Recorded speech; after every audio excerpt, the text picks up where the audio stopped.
Police ಸ್ಟೇಷನ್ಗೆ ಹೋಗಿ video ಮಾಡಿ ಪೊಲೀಸರನ್ನ ಅವ್ರ ದೌರ್ಜನ್ಯವನ್ನ ಪ್ರಶ್ನೆ ಮಾಡಬಹುದು, ಪೊಲೀಸರನ್ನ ಸಸ್ಪೆಂಡ್ ಮಾಡಿಸಬಹುದು, ಪೊಲೀಸರು ಮಾಮೂಲಿ ತಗೊಳ್ತಾ ಇರುವಾಗ ಅದನ್ನ ವಿಡಿಯೋ ಮಾಡಬಹುದು ಅಂತ ಯಾರಾದ್ರೂ ಅಂದ್ಕೊಂಡಿದ್ರಾ? ಮಾಡಿದ್ವಿ. ರೇಷನ್ ಅಂಗಡಿಗಳಲ್ಲಿ ಎಲ್ಲ ರೌಡಿಗಳು ಗೂಂಡಾಗಳೇ ರೇಷನ್ ಅಂಗಡಿ ಇಟ್ಕೊಂಡಿರೋರು ಯಾವನ್ಗಾಗ್ಲಿ ಸಿಕ್ಕಾಪಟ್ಟೆ ಮೋಸ ಮಾಡ್ತಾರೆ. 5 kg ಕೊಡೋ ಜಾಗದಲ್ಲಿ 2 kg ಕೊಡ್ತಾರೆ, ದುಡ್ಡು ಕೊಡದೆ ಕೊಡೋದಿಲ್ಲ ಅಂತೆಲ್ಲ ಇತ್ತು.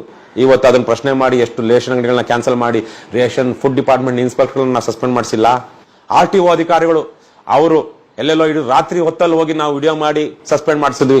ನಮ್ಮ ಮೇಲೆ ಮಂಡ್ಯದಲ್ಲಿ 2,000 ಸರ್ಕಾರಿ ನೌಕರರು 2022 ಜನವರಿನಲ್ಲಿ 22 ಜನವರಿ 2022 ಅನ್ಸುತ್ತೆ, ಆ ವರ್ಷದ ಹಿಂದೆ 2000 ಅಲ್ಲಿ 31ನೇ ತಾರೀಕು ಅನ್ಸುತ್ತೆ, ಜನವರಿ 31, 2022 ಮಂಡ್ಯ ಜಿಲ್ಲೆಯ ಎಲ್ಲ ಸರ್ಕಾರಿ ಕಚೇರಿಗಳಿಗೂ ಬೀಗ ಹಾಕೊಂಡು ಕರ್ನಾಟಕ ರಾಷ್ಟ್ರ ಸಮಿತಿ ಪಕ್ಷ ಇದನ್ನ ಏನು ರದ್ದು ಮಾಡಬೇಕು, ಏನೋ ಇವ್ರ ಅಪ್ಪಂದು ಮನೆ ಆಸ್ತಿ ಇದ್ದಂಗೆ ಯಾವ್ದೋ ಒಂದು ಇದೇನೋ ವೇದಿಕೆ.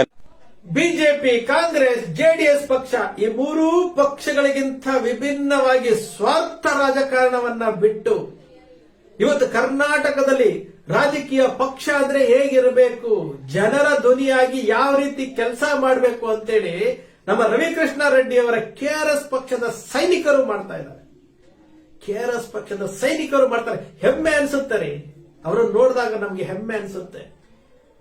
ಎಷ್ಟು ರೀತಿಯಲ್ಲಿ ಭ್ರಷ್ಟಾಚಾರವನ್ನ ಇವರು ತಡೆಗಟ್ಟೋದಕ್ಕೆ ಬೀದಿಗಿಳಿದು ಹೋರಾಟ ಮಾಡ್ತಾ ಇದ್ದಾರೆ, ಎಷ್ಟು ಕೇಸುಗಳನ್ನ ಹಾಕಿಸ್ಕೊಳ್ತಾ ಇದ್ದಾರೆ. ರವಿಕೃಷ್ಣ ರೆಡ್ಡಿ ಅವರು ಹೇಳ್ತಾ ಇರೋದು ಸತ್ಯ ಅಲ್ವಾ?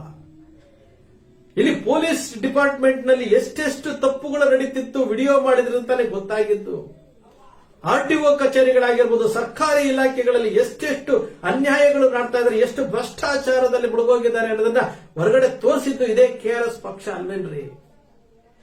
ಇದು ರಾಜಕೀಯ ಪಕ್ಷ ಅಂದ್ರೆ ಹೀಗಿರ್ಬೇಕ್ರಿ, ಜನರ ಧ್ವನಿಯಾಗಿರ್ಬೇಕು, ಜನರ 1 ರೂಪಾಯಿ ಕಾಪಾಡ್ತೀನಿ ಅನ್ನೋದೇ ನಿಜವಾದಂತ ರಾಜಕೀಯ ಪಕ್ಷ. ಭಾರತೀಯ ಜನತಾ ಪಕ್ಷ ಇವತ್ತು ಭಾವನೆಗಳನ್ನ ಬಿತ್ಕೊಂಡು ಮುಸ್ಲಿಮರ್ ಇಲ್ಲದೆ ಹೋದ್ರೆ, ಅವ್ರು ಮುನೀರ್ ಕಾಟಿಪಳ್ಳ ಹೇಳಿದ್ರಲ್ಲ, ಮುಸ್ಲಿಮರ್ ಇಲ್ಲದೆ ಹೋಗಿದ್ರೆ ಬಿಜೆಪಿ ಪಕ್ಷ ಅಧಿಕಾರಕ್ಕೆ ಬರ್ತಾ ಇರಲಿಲ್ಲ, ಅವರ ಆಡಳಿತಕ್ಕೆ ಬರ್ತಾ ಇಲ್ಲ ಅಂತ ಹೇಳಿದ್ರಲ್ಲ. ಸತ್ಯ ಸತ್ಯ ಸತ್ಯ. ಮುಸ್ಲಿಮರ್ನ ಇಟ್ಕೊಂಡೆ ಇವತ್ತು ಬಿಜೆಪಿ ಪಕ್ಷ ಅಧಿಕಾರಕ್ಕೆ ಬಂದಿದ್ದು, ಮುಸ್ಲಿಮರ್ನ ಇಟ್ಕೊಂಡೆ, ಬಾಬ್ರಿ ಮಸೀದಿನ ಇಟ್ಕೊಂಡೆ ಇವತ್ತು ಮುನ್ನೆಲೆಗೆ ಬಂದಿದ್ದು. ಇವತ್ತಿಗೂ ಸಹ ಮುಸಲ್ಮಾನರನ್ನ ಇಟ್ಕೊಂಡು ಭಾರತೀಯ ಜನತಾ ಪಕ್ಷ ಆಡಳಿತ ವೈಫಲ್ಯಗಳನ್ನ ಮುಚ್ಚಾಕ್ತಾ ಇರುವಂತದ್ದು. ಇಂತಹ ಭಾರತೀಯ ಜನತಾ ಪಕ್ಷ ಪ್ರಜಾಪ್ರಭುತ್ವ ರಾಷ್ಟ್ರದಲ್ಲಿ ಪ್ರಜೆಗಳಿಗೋಸ್ಕರ ಮಾಡ್ತಾ ಇರುವಂತದ್ದು ಏನೂ ಇಲ್ಲ ರೀ. ಕಾಂಗ್ರೆಸ್ ಪಕ್ಷ ಶತಮಾನದ ಪಕ್ಷ ಅಂತ ಹೇಳ್ಕೊಳ್ತಾರೆ. ಕಾಂಗ್ರೆಸ್ ಪಕ್ಷಕ್ಕೆ ನಾವು ಏನ್ ಮಾಡ್ತಾ ಇದ್ದೀವಿ ಅನ್ನೋದೇ ಗೊತ್ತಿಲ್ಲ ಅವರಿಗೆ. ಪ್ರಮುಖ ಪ್ರತಿಪಕ್ಷವಾಗಿ ಯಾವ ರೀತಿ ಕಾರ್ಯನಿರ್ವಹಿಸಬೇಕು ಗೊತ್ತಿಲ್ಲ. ಇವಾಗೇನೋ ಲೋಕಸಭೆಯಲ್ಲಿ ಒಂದಷ್ಟು ಕೆಲಸ ಮಾಡ್ತಾ ಇದ್ದಾರೆ. ಕಾಂಗ್ರೆಸ್ ಪಕ್ಷದಲ್ಲೂ ಸಹ ಇದೇ ಹಣೆ ಬರಹ ಆಯಿತು. ಇನ್ನು ಜೆಡಿಎಸ್ ಪಕ್ಷವನ್ನ ನಾವು ಕೇಳಂಗೇ ಇಲ್ಲ. ಜೆಡಿಎಸ್ ಪಕ್ಷ ಒಂದು ಕುಟುಂಬಕ್ಕೆ ಸೀಮಿತ ಆಗಿ ಇಷ್ಟ ಬಂದಂಗೆ ಮನಸ್ಸುಗಳನ್ನ ಬದಲಾವಣೆ ಮಾಡಿಕೊಂಡು ಅಧಿಕಾರದ ಆಸೆಗೋಸ್ಕರ ಏನೇನ್ ಮಾಡ್ತಾ ಇದ್ದಾರೆ ಅಂತ ನೋಡ್ತಾ ಇದೀವಿ. ಎಲ್ಲದಕ್ಕಿಂತ ಮಿಗಿಲಾಗಿ ಇವತ್ತು ನಮ್ಮ ಕಣ್ಣು ಮುಂದೆ ಇರುವಂತದ್ದು KRS ಪಕ್ಷ ರೀ. KRS ಪಕ್ಷ ನಿಜಕ್ಕೂ ಹೆಮ್ಮೆ ಅನ್ಸುತ್ತೆ. ಅವರ ಹೋರಾಟಗಳನ್ನ ನೋಡಿದ್ರೆ ನಿಜಕ್ಕೂ ಹೆಮ್ಮೆ ಅನ್ಸುತ್ತೆ ರೀ ನಮ್ಗೆ. ನಿಜಕ್ಕೂ ಹೇಳ್ತೇನೆ ಕೇಳಿ, ರವಿಕೃಷ್ಣ ರೆಡ್ಡಿ ಅಂತವರು, ಅವರ ಸೈನಿಕರಂತವರು, ಅವರಂತವ್ರು ಇವತ್ತು ವಿಧಾನಸಭೆ ಒಳಗಡೆ ಪ್ರವೇಶ ಮಾಡ್ಬೇಕ್ರಿ. ಇಂತಹ ದನಿಗಳು ವಿಧಾನಸಭೆಯಲ್ಲಿ ಇರಬೇಕು. ಇಂತಹ ದನಿಗಳು ವಿಧಾನಸಭೆಯಲ್ಲಿ ಇದ್ರೆ ಮಾತ್ರ ಖಂಡಿತವಾಗಲೂ ಈ ದೇಶದ ಭ್ರಷ್ಟಾಚಾರವನ್ನ ನಿರ್ಮೂಲನೆ ಮಾಡೋದಕ್ಕೆ ನಾವು ಭ್ರಷ್ಟಾಚಾರ ನಿರ್ಮೂಲನೆ ಆಗ್ಬೇಕು ಅಂತ ಹೇಳ್ತೀವಲ್ಲ, ಇಂತಹ ಧ್ವನಿಗಳು ವಿಧಾನಸಭೆಯಲ್ಲಿ ಧ್ವನಿಯಾದಾಗ ಮಾತ್ರ ಇದು ನಿರ್ಮೂಲನೆ ಆಗುತ್ತೆ. ಇಷ್ಟೆಲ್ಲ ಹೋರಾಟ ಮಾಡ್ತಿದ್ರು ಸಹ, ಇಷ್ಟೆಲ್ಲ ಬೆತ್ತಲೆ ಮಾಡ್ತಿದ್ರು ಸಹ ಈ ಭ್ರಷ್ಟ ರಾಜಕಾರಣಿಗಳು, ಭ್ರಷ್ಟ ಅಧಿಕಾರಿಗಳು ಇನ್ನೂ ಸಹ ಅವರು ಲಂಚ ತಗೊಳ್ಳೋದನ್ನು ಬಿಟ್ಟೇ ಇಲ್ವಲ್ರಿ. ಒಂದು ಸರ್ಕಾರ ಮಾಡಬೇಕಾಗಿರುವಂತಹ ಕೆಲಸ, KRS ಪಕ್ಷದ ಸೈನಿಕರು ಮಾಡ್ತಾ ಇದ್ದಾರೆ ಅಂತಂದ್ರೆ ನಾವು ಅರ್ಥ ಮಾಡ್ಕೊಳ್ಬೇಕು. ಆ ಛಲ ಐತಲ್ಲ, ಆ ಗುರಿ ಇದೆಯಲ್ಲ, ಆ ಛಲ, ಆ ಗುರಿ ಏನಿದೆಯಲ್ಲ, ಅದು ನಿಜಕ್ಕೂ ಪ್ರತಿಯೊಬ್ಬರಿಗೂ ಸಹ ಇದು ಮಾದರಿ ಆಗ್ಬೇಕ್ರಿ. ಬಹಳ ಹೆಮ್ಮೆ ಅನ್ಸುತ್ತೆ. ಬೇಲಿ ಎದ್ದು ಹೊಲ ಮೇಯ್ತಾ ಇದೆ ಅಂತೇಳಿ ಲೋಕಾಯುಕ್ತದಲ್ಲೇ ಭ್ರಷ್ಟಾಚಾರ, ಬ್ರಹ್ಮಾಂಡ ಭ್ರಷ್ಟಾಚಾರ, ವಿಧಾನಸಭೆಯ ಛಲ ಹಾಕೊಂಡಿದಾರಲ್ಲ. ಲೋಕಾಯುಕ್ತ ಕಾಪಾಡಬೇಕಾಗಿದ್ದಂತಹ ಲೋಕಾಯುಕ್ತದಲ್ಲೇ ಇವತ್ತು ಭ್ರಷ್ಟಾಚಾರ ಇದೆ ಅಂತಂದ್ರೆ ಇದೆಲ್ಲ ಯಾರಿಗ್ ಗೊತ್ತಿತ್ರಿ? ಇದೆಲ್ಲವೂ ಜನರ ಮುಂದೆ ಹೇಳ್ತಾ ಇರುವಂತದ್ದು ಇದೇ KRS ಪಕ್ಷ ಅಲ್ವೇನ್ರಿ? ಇದೇ ಕೆಆರ್ಎಸ್ ಪಕ್ಷ ಅಧಿಕಾರಿಗಳು ತಮ್ಮ ವಾಹನಗಳನ್ನ ಸ್ವಂತಕ್ಕೆ ಬಳಸ್ಕೊಳ್ತಾ ಇರುವಂತಹ ವಿಚಾರಗಳನ್ನ ಜನರಿಗೆ ತಿಳಿಸಿದ್ದು ಇದೇ ಕೆಆರ್ಎಸ್ ಪಕ್ಷ ಅಲ್ವೇನ್ರಿ.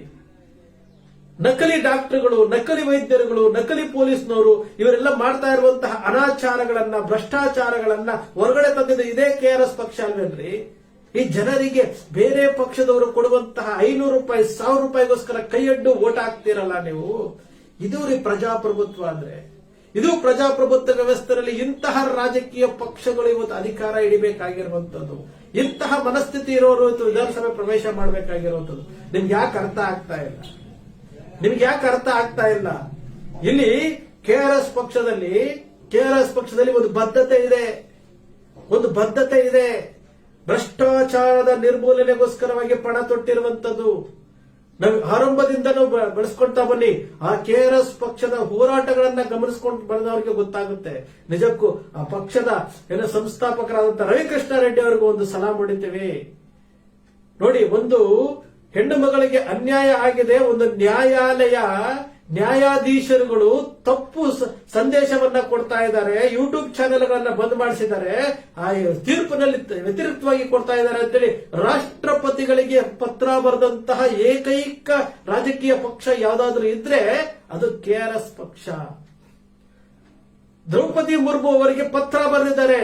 ಇಂತಹ ನ್ಯಾಯಾಧೀಶರು ಇಂತಿಂತಹ ತೀರ್ಪಿನಲ್ಲಿ ಇಂತಿಂತಹ ಲೋಪ ಮಾಡಿದ್ದಾರೆ, ಇವರ ಮೇಲೆ ತನಿಖೆ ಮಾಡಿ ಅಂತೇಳಿ ಒಂದು ಲೆಟರ್ ಬರೀತಾರೆ ಅಂತಂದ್ರೆ ಯಾವ್ದಾದ್ರೂ ರಾಜಕೀಯ ಪಕ್ಷ ಬರೆಯೋದಕ್ಕೆ ಸಾಧ್ಯ ಏನ್ರಿ?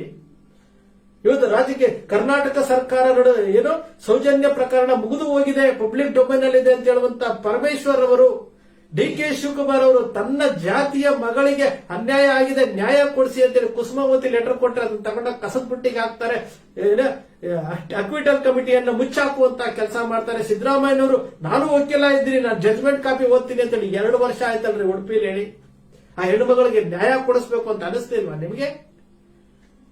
ಇಂತಹ ಹೋರಾಟಗಳಲ್ಲಿ ಕೆಆರ್ಎಸ್ ಪಕ್ಷ ಪಾದಯಾತ್ರೆ ಮಾಡಿರ್ತೀರಿ, ಅದು ಹೆಮ್ಮೆ. ಇದು ದನಿಯಾಗಬೇಕು. ಈ ಪಕ್ಷದ ಸೈನಿಕರು ಮಾಡ್ತಾ ಇರೋರಿಗೆ ನಾವೆಲ್ಲರೂ ಸಲಾಂ ಹೊಡಿಬೇಕು. ಇವರಿಗೆ ಆತ್ಮಸ್ಥೈರ್ಯ ತುಂಬುವಂತ ಕೆಲಸ ಮಾಡಬೇಕು. ಇದು ಕರ್ನಾಟಕದಲ್ಲಿ ಕೆಆರ್ಎಸ್ ಪಕ್ಷದಂತಹ ಪಕ್ಷಗಳು ಅಧಿಕಾರಕ್ಕೆ ಬರಬೇಕು. ರವಿಕೃಷ್ಣ ರೆಡ್ಡಿ ಮತ್ತು ಅವರ ಸೈನಿಕರು ವಿಧಾನಸಭೆಯನ್ನು ಪ್ರವೇಶ ಮಾಡಬೇಕು. ಅವತ್ತು ಮಾತ್ರ ಈ ರಾಜ್ಯ ಉಳಿಯುತ್ತೆ, ಈ ದೇಶ ಉಳಿಯುತ್ತೆ. ಮಾದರಿ ಆಗಬೇಕು. ಇಡೀ ದೇಶದಲ್ಲಿ ಕೆಆರ್ಎಸ್ ಪಕ್ಷ ಒಂದು ಮಾದರಿಯಾಗಿ ಇವತ್ತು ಕರ್ನಾಟಕದಲ್ಲಿ ಕಾರ್ಯನಿರ್ವಹಿಸ್ತಾ ಇದೆ. Hats off ಹೇಳೋಣಂತೆ. ವಿಧಾನಸೌಧ ಚಲೋ ಮಾಡ್ತಾ ಇದ್ದಾರೆ, ಅವರಿಗೆ ಶುಭವಾಗಲಿ. ನಿಮ್ಮ ಅಕ್ಷರ ಮೀಡಿಯಾ ಯಾವತ್ತಿಗೂ ಸಹ ಭ್ರಷ್ಟಾಚಾರದ ವಿರುದ್ಧ ಇರುತ್ತೆ, ಅನ್ಯಾಯದ ವಿರುದ್ಧ ಇರುತ್ತೆ, ನ್ಯಾಯದ ಪರವಾಗಿರುತ್ತೆ. ಅಕ್ಷರ ಮೀಡಿಯಾಗಳು ದಾರಿ ತಪ್ಪುತ್ತಾ ಇರೋದನ್ನ ಸರಿದಾರಿಗೆ ಬನ್ನಿ ಅಂತ ಮಾಡುವಂತ ಕೆಲಸ ಮಾಡ್ತಾ ಇದೆ. ಬಂಧುಗಳೇ, ನಿಮ್ಮ ಅಕ್ಷರ ಮೀಡಿಯಾದ ವಿಶ್ಲೇಷಣೆ ನಿಮ್ಗೆ ಇಷ್ಟ ಆಯ್ತು ಅಂತಂದ್ರೆ ಸಬ್ಸ್ಕ್ರೈಬ್ ಆಗಲಿಲ್ಲ ಅಂದ್ರೆ ಸಬ್ಸ್ಕ್ರೈಬ್ ಮಾಡ್ಕೊಳ್ಳಿ. ಪಕ್ಕದಲ್ಲಿ ಕಾಣುವಂತ ಬೆಲ್ ಐಕಾನ್ ಪ್ರೆಸ್ ಮಾಡಿ, ಶೇರ್ ಮಾಡಿ, ಪ್ರೋತ್ಸಾಹ ನೀಡಿ.